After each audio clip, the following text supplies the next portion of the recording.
러시아가 이제 우크라이나 동부 돈바스 지역에 총공세를 시작할 것이다. 지금 폭풍 전야다라는 보도를 저희가 며칠째 했는데 마침내 그 폭풍이 시작된 것 같습니다. 돈바스 공격이 시작된 것으로 보입니다. 자세히 국제부 연결해서 전해드리겠습니다. 류재복 기자 나오십시오. 네, 국제부입니다. 네, 돈바스 어느 지역에서 공격이 시작됐습니까?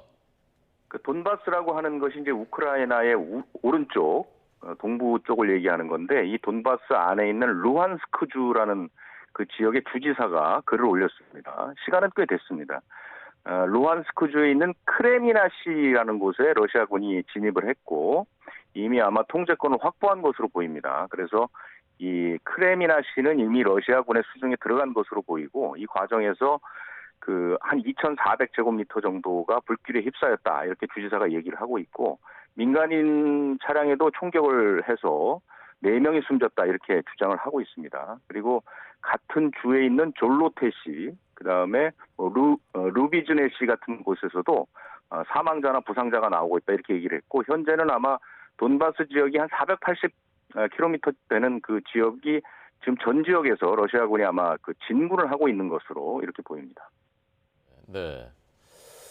젤렌스키 우크라이나 대통령이 전투가 시작됐다고 공식 확인을 했다고요? 그렇습니다. 우리 시각으로 오늘 새벽쯤에 동영상을 올렸는데요. 러시아군이 돈바스 지역 공격을 시작했다, 이렇게 얘기를 했고, 러시아군 그 전력 가운데 거의 대부분이 전투에 들어온 것 같다, 이렇게 얘기를 했고요.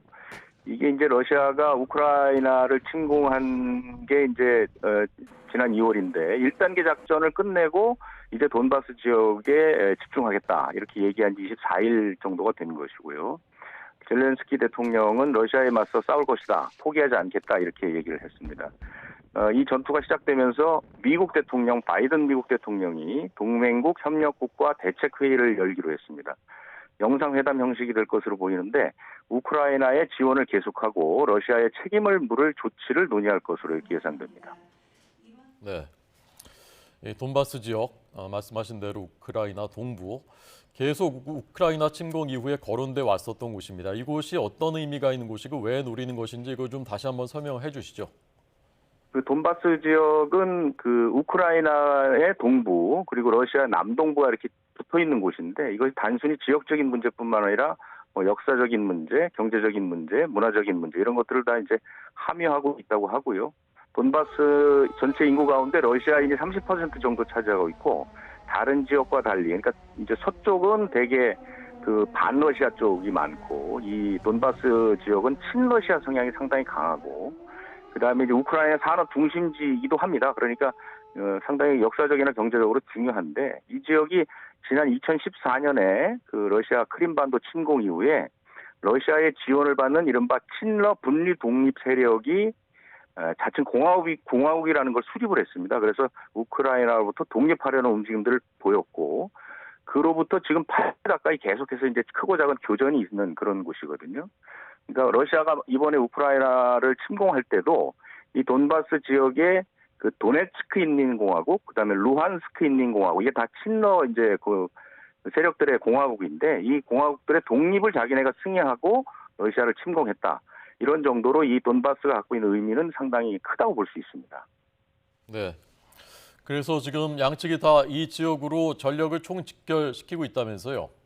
그렇습니다. 그 전문가들 사이에서 이 돈바스 전투가 2차 세계대전 이후에 가장 큰 규모의 군사 충돌이 될 가능성이 있다, 이렇게 얘기가 나오고 있습니다. 왜냐하면 러시아가 그동안 이제 서부나 중부 지역 북부 지역 공격할 때 사실은 그 우크라이나한테 상당히 타격을 받았기 때문에 그 사실 면이 좀 많이 깎인 부분도 있고, 돈바스가 갖고 있는 어떤 여러 가지 중요한 의미도 있기 때문에 침공하기 직전, 그러니까 뭐 어제까지 76개 대대급 전술부대가 지금 그 돈바스 침공을 위해서 집결이 됐다, 일주일 사이에 11개 대대가 늘었다, 이런 보도가 있고요. 한 대대가 한 7,800명 정도 되니까 러시아군 규모만 5만에서 6만 명가량 이렇게 될 것이다 보이고요. 러시아는 다음 달 9일이 2차 대전 전승기념일입니다. 그래서 이 전승기념일에 우크라이나에서 군사작전이 승리했다, 이걸 선포하기 위해서 돈바스 전투에 특히 초반에 화력이 엄청나게 쏟아부을 것으로 예상이 되고요. 우크라이나군도 이제 우크라이나는 정부군이 반군과 이미 여기서 몇 년 동안 교전을 벌였기 때문에 병력이 한 3만 명 정도 배치돼 있고요. 그다음에 이제 다른 지역에 있었던 주력 부대들도 지금 이 돈바스 지역으로 모여들고 있습니다. 그러니까 군사력만 볼 때 10만이 넘는 군사력이 충돌할 가능성이 있는 것이죠. 네. 총력전이 펼쳐질 텐데 전황이 어떻게 전개될지 전문가들은 어떻게 전망하고 있습니까? 전문가들은 러시아가 좀 유리할 것이다, 뭐 이렇게 얘기를 하고 있는데 그 이유를 좀 설명을 드리면요. 이 돈바스 지역은 다른 지역과 달리 거의 다 평야지대입니다. 그러니까 허벌판이고요. 인구 밀도도 좀 낮은 그런 곳입니다. 그러니까 지금까지 우크라이나에서 일어났던 전투와는 좀 다른 양상이다. 그러니까 지금까지는 되게 시가전 위주였다면 이렇게 이제 지형이 넓게 펼쳐진 지역에서는 양쪽에서 대포나 이런 그 장거리 무기를 사용해서 포격전이 상당히 치열해질 수가 있는 것이거든요. 아마 두 나라가 비슷한 전략을 쓸 것으로 보이는데 이 돈바스 지역에서는 2차 세계대전 당시에 러시아군이 나치 독일군을 물리친 전술이 있는데요. 이게 상대방의 한쪽 면을 포위한 다음에 포격을 집중적으로 가해서 승부를 내는 이런 전술인데 이 전술을 쓸 것으로 보이는데 문제는 러시아가 화력이 우위에 있고 그다음에 군사력도 높기 때문에 러시아가 좀 유리할 것으로 보이고 우크라이나 정부가 그래서 최근에 서방 쪽에 그 무기 요청을 굉장히 많이 했거든요. 특히 장거리 그 대포 무기 같은 것들을 많이 요구를 했는데 그런 것도 역시 이 돈바스 지역의 전투를 염두에 둔 것이다 이렇게 보이고요. 그다음에 여기가 이제 또 한 가지 중요한 것이 러시아군이 지금까지 북부나 서부 쪽 그 전투에서 어려움을 겪었던 게 보급 문제인데요.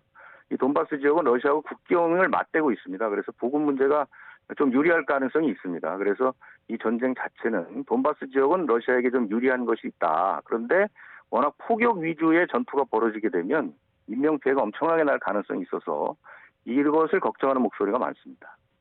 네.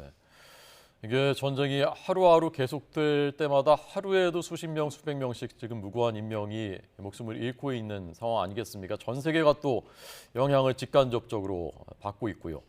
언제까지 전쟁이 계속될 것으로 전망됩니까? 지금 그 군사 전문가들은 어쨌든 몇 달 정도를 하고 있습니다. 미국 정부 당국자는 아마 상당한 오랜 시간 동안 전선 자체가 움직이지 않고 계속해서 서로 뭐 포격만 왔다 갔다 하는 이런 전쟁이 될 것으로 볼 것 같고요. 다른 관리들은 올해 말까지도 될 수 있다 이렇게 얘기를 하고 있는데 넉 달에서 한 6달 정도 교전이 되고 그래서 전쟁이 끝나는 것이 아니라 교착 상태에 빠진다. 그러니까 올해를 넘길 수도 있다 이런 그 예상들을 하고 있습니다. 지금까지 국제부에서 YTN 유재복입니다.